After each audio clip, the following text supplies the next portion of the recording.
Hi, so this is my presentation on the mismatch when it comes to animation and game development.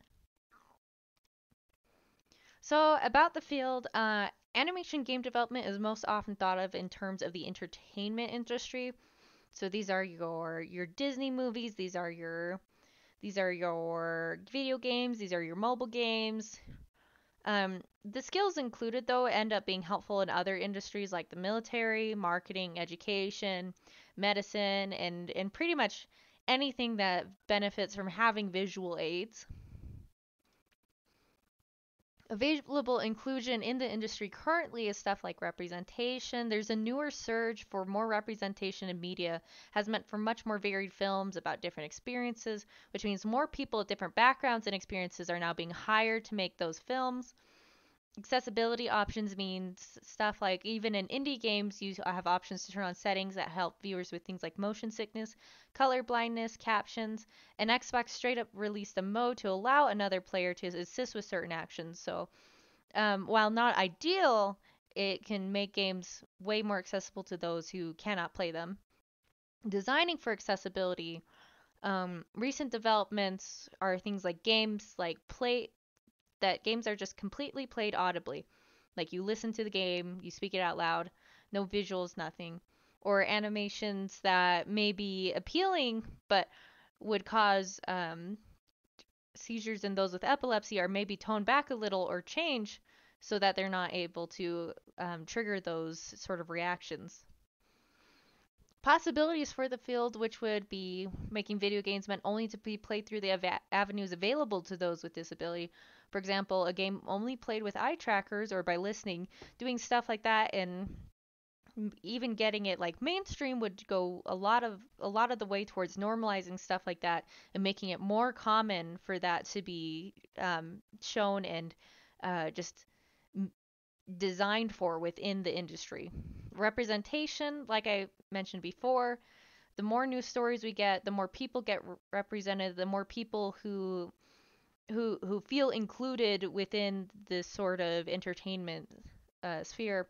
Controllers. The number one complaint from disabled users is not being able to use the controllers. In fact, there's huge amounts of like people whose entire jobs are just making controllers that disabled people can use. So any company that picks up on that and starts making like a series of controller or a controller that works better for that would end up getting a larger market to work towards it. And not only that, but then it would help normalize it and help uh, people who are disabled feel more included by the company. And then considering consequences of your design. So something like Into the Spider-Verse was a recent film that was a gorgeous film, very popular, but it relied heavily on flashing scenes and flashing colors and flashing lights, which meant it was pretty much unwatchable for some people with epilepsy or with issues that way, and it made it hard for them to enjoy the film. And then when everybody's enjoying a film that you can't, you can see how that would lead to hard feelings.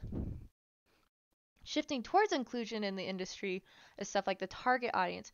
Video games and just media in general has a history of focusing only on one particular demographic and then having low amounts of or offensive versions of other demographics within them. The target audience has begun to shift to appeal to the wide variety of people who all enjoy the industry. Examples would be the new Tomb Raider game, because originally the main character in Tomb Raider, Lara Croft, was designed by just how big her bra was, and now they've been working towards making her somebody that women can actually identify with and see as a power fantasy.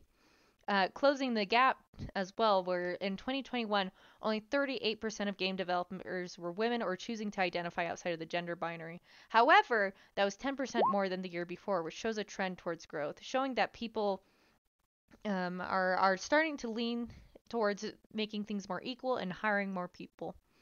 Inclusive options. So, this is something really funny. I get asked all the time why I only play girl characters in games now.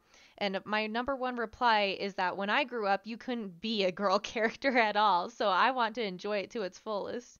And so stuff like that, where you're able to see yourself represented in games, you can make like what you are in a game reflect more accurately what it's like on on the outside.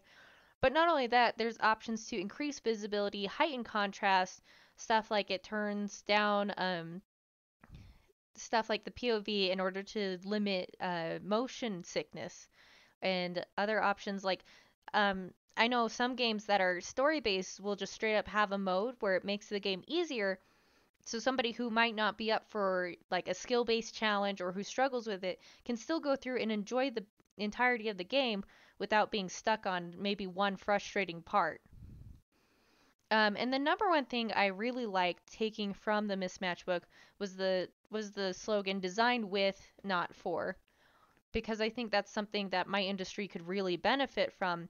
Just because I think there's so many talented people out there, and there's so many people who have a passion for what it is that we do. So yeah, that's pretty much all I had to say today, and thank you so much.